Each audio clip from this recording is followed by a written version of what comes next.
Financial Planner, Flow on YouTube.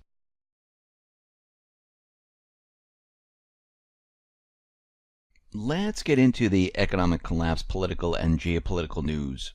Now, as we can see, the corporate media, they are just pushing the entire Charlottesville agenda for the elite, the deep state.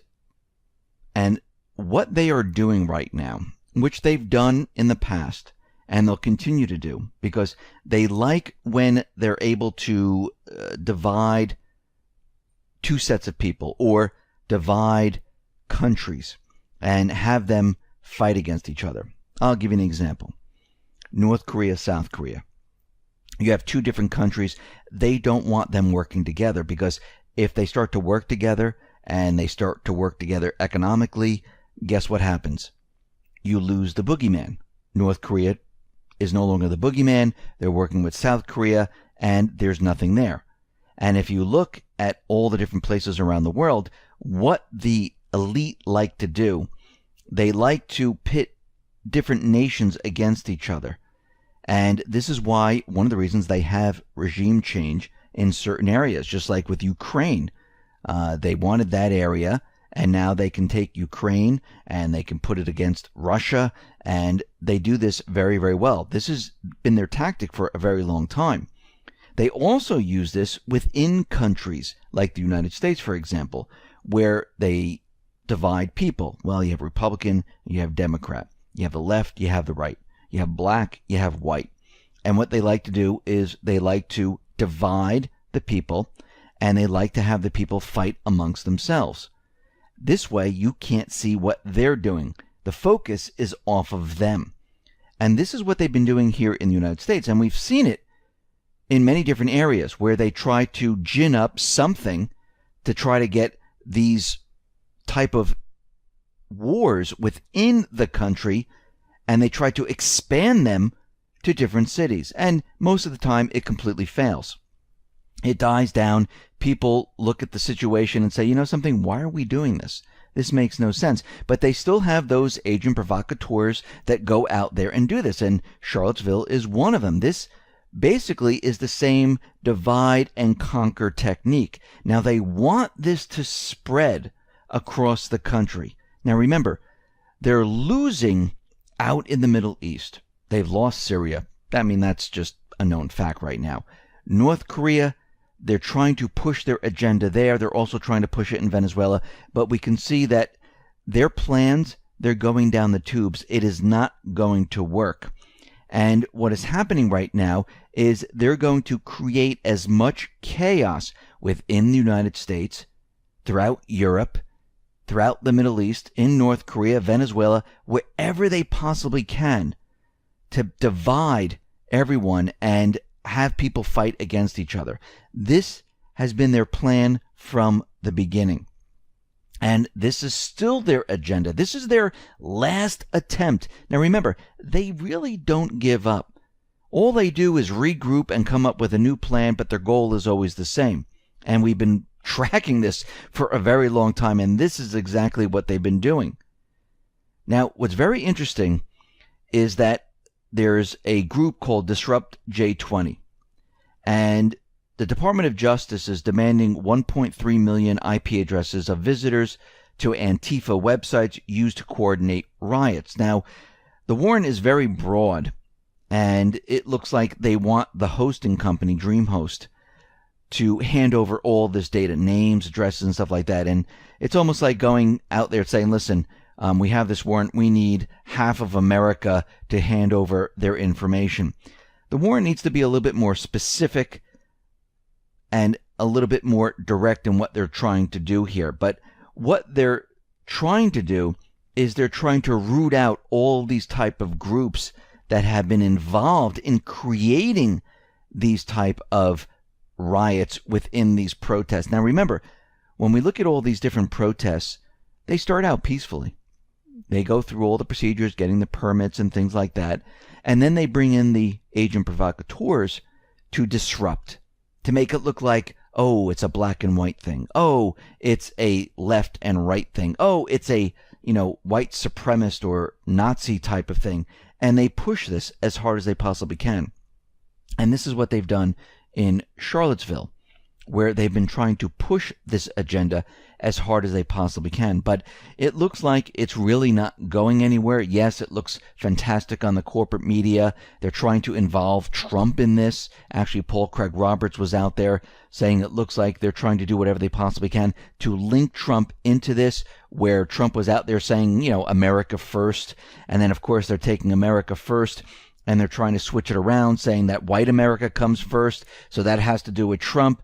But if you really look at this and you look at the past where we had Bush, Cheney, Obama, the neoconservatives, and the rest, remember, they're the ones who said that Americans are exceptional people, whose country is the indispensable country. How does this differ from Trump's proclamation of America first? No one among the liberal, progressive left was disturbed when Obama proclaimed to the world that Americans are exceptional, indispensable people. Doesn't Obama use much clearer language that puts America first? If Americans are exceptional, everyone else is unexceptional. If Americans are indispensable, everyone else is dispensable. What's the difference? Paul Craig Roberts asks. One difference is that Obama was elected by the good people, the non-racist, non-misogynist, non-white supremacist people. And Trump was elected by the deplorables, according to Hillary's team. Trump was elected by all those individuals that were not for the elite, not for these individuals that want to go out and empire build and destroy other nations, to control the populations of the world. Basically, all of these presidents said the same exact thing. But what they're doing is they're attacking Trump because he's not part of their system, and they don't like it. And what he's doing is that he's undoing everything that they tried to do over the many, many years, where they tried to have this one world government, have all the nations on the same playing field, have everything centralized where they can control everything. All of that is falling apart right now, and they don't like it. And it's ending very, very quickly. Now, the Russian bank, Temp Bank, well, that has been cut off from the international system for the exchange of financial data. That is the SWIFT system. And the bank has been disconnected from SWIFT after the management of the credit organization fell under U.S. sanctions. Now, Temp Bank opened correspondent accounts for the Iranian Central Bank and a number of other large banks, and basically, because of the sanctions and everything else, they were cut off. But what we're seeing is that this bank and over 300 Russian banks, they are using the new Russian payment system, SPFS, which was created within the BRICS system, and they're using that system instead of the SWIFT. And what we're seeing right now is this move from one system to another. And as more and more banks come online, we're going to see that they never really needed the SWIFT. And this is being done in China, in Russia, and many of the BRIC nations. They're all doing this because what we're seeing is a transfer of the West system over to the East, because what these nations see is the dollar dying. As the dollar dies, the new system is coming online. And this is exactly what we're seeing. Now, the deep state, the elite, these different factions, some are saying they're one and the same, they are still pushing their agenda. Now, if you see out in North Korea, they are still pushing the agenda there. They want war. Venezuela, they're still trying to meet their goal of having regime change, taking control of Venezuela. Now, Trump is out there and he's saying, yes, we are threatening to attack Venezuela. And you have to listen to his words very, very carefully. He is going along with the deep state agenda on purpose. And it looks like to me, we have Tillerson and Trump. It looks like we have good cop, bad cop. And it looks like Trump is playing the part of bad cop, where he's saying, yes, North Korea is going to feel the wrath of the United States, if they attack, yes, we're going to use some type of military operation in Venezuela. If they don't do what we say, yes, we're going to place sanctions on Russia. And then we have Tillerson saying, no, listen, we can have a diplomatic approach to this. We can find a different solution. And Trump is trying to stay away from this because he doesn't want the corporate media latching onto oh, he's part of Russia. Oh, he's going along with Russia, who wants Venezuela to thrive. He's going along with China and Russia, where he wants North Korea to work with all other nations. Remember, the elite, they need North Korea as this scary place out in this area. They need Venezuela. And if you notice, every time they try to have regime change, they say, oh, this person's a dictator, war crimes, humanitarian. They use all the different key phrases to make you think that this individual is psychotic, is bad, they're doing bad things, just like they did in Syria with Assad. And what we learn is that all of this is made up once again.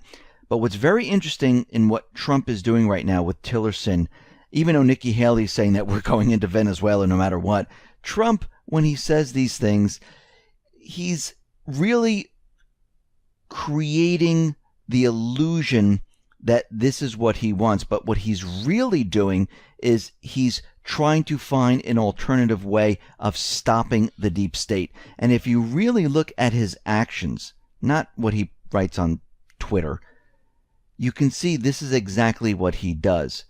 And everyone thought that, he fired those missiles in Syria. We're going to have 200,000 troops going there. We're going to invade. Actually, he did the opposite.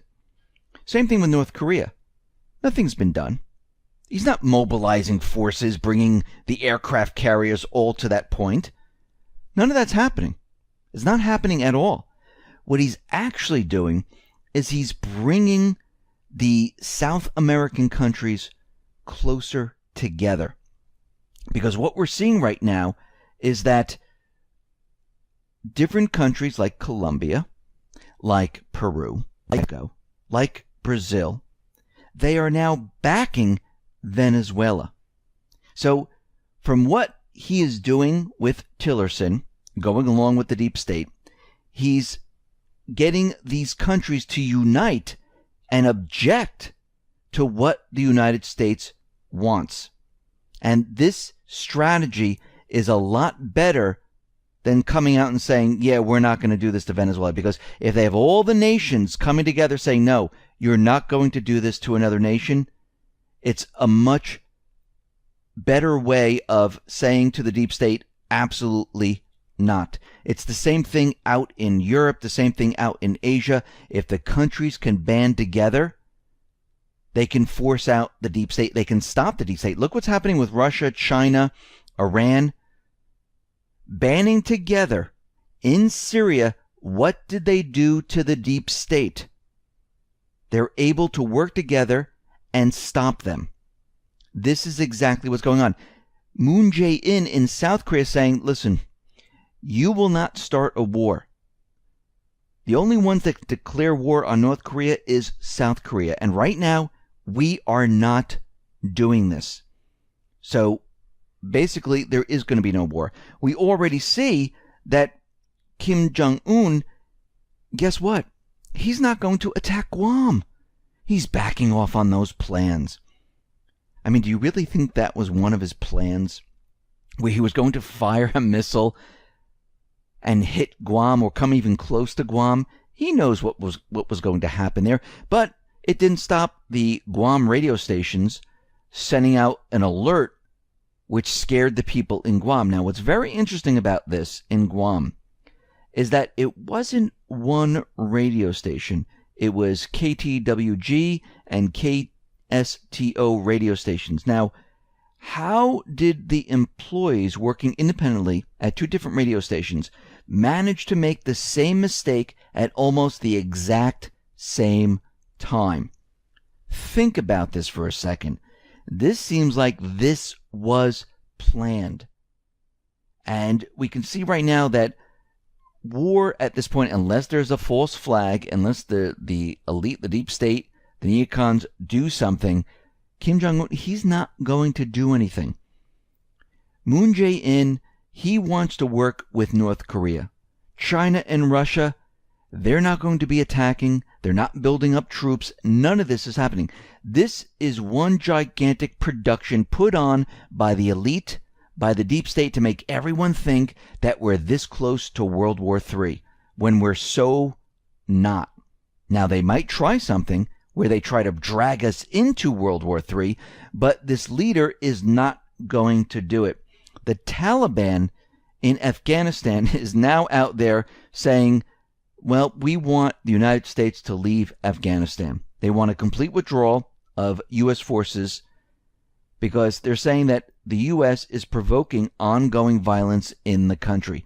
Russia has also said it's time for the United States to leave Afghanistan. And I think this is going to be the plan where Trump is going to say, okay, there's no reason for us to be there. We don't need to be there. The Islamic State is pretty much done for, and there's no reason to keep the troops in Afghanistan. We have to understand that Russia is working with the Taliban right now, trying to come up with some type of peace negotiations. They're doing this with North Korea. They've done it with Syria. They're doing it with Libya. They're doing it with Afghanistan. And this is a major problem for the deep state. They don't like this whatsoever. Now, we can see that out in Syria, the Syrian army, the Russian forces, they have moved from the west into central Syria. They're moving towards the east. They're liberating a lot of many different villages, towns, cities. And we can see Vanessa Beeley. She decided to visit Syria once again.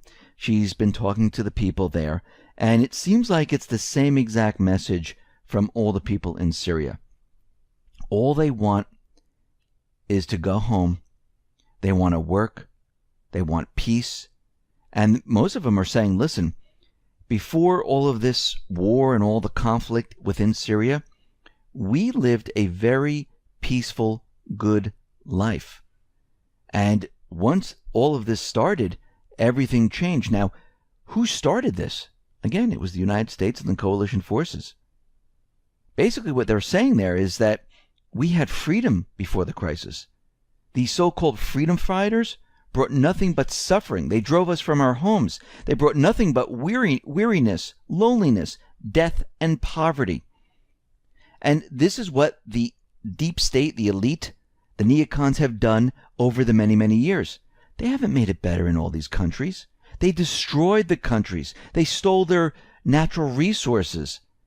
And they kept the fighting going for many, many years because they put into place a puppet regime. And to keep that puppet regime in place, they needed to fight against those people who wanted a free country. And this is what's been happening in Libya. This is what's been happening in Lebanon. This is what's happening in Iraq, Sudan, Somalia, Ukraine, Syria. Iraq right now wants the United States out of their country right now. They're making deals with Iran to have the pipeline come through. The days of the elite, the days of the deep state, it is coming to an end. All of it is basically slipping through their fingers. Everything that they tried to do over the many, many years, well, it has failed. And this is where everyone needs to be a little bit worried, because here we are in the middle of August. If they're going to do something, most likely it's going to be from now until Labor Day, maybe a couple days after Labor Day, because we know that Congress is on vacation, and we know they like to play during this period of time. We've seen it back in 2013 with the sarin gas attacks, 2014, the Islamic State, 2015, bombing inside of Syria. This all happened in the month of August. 2016, and so on and so on. This is what we've been seeing. And here we are once again. And we can see that the days are now counting down where they're going to completely lose everything. And their entire plan, their globalist agenda, is going to come to an end, and everything's going to have to be restarted. And I said this before. Once the dollar dies, once we get rid of the central bank, all of their funding comes to an end. They will not be able to do anything, because what have they used to create their empire? The dollar. Through sanctions, through capturing countries, by stealing their natural resources, by putting their oil on the dollar. they've been using this as war currency. Maybe that's the word I'll use. It's a war currency for the elite, the deep state. And what's happening right now, countries are moving away from the war currency. They're moving towards their own currency or cryptocurrency, maybe even cryptocurrency that's backed by gold and silver. But this is what is happening right now. And the deep state, the elite, the neocons, their days are numbered.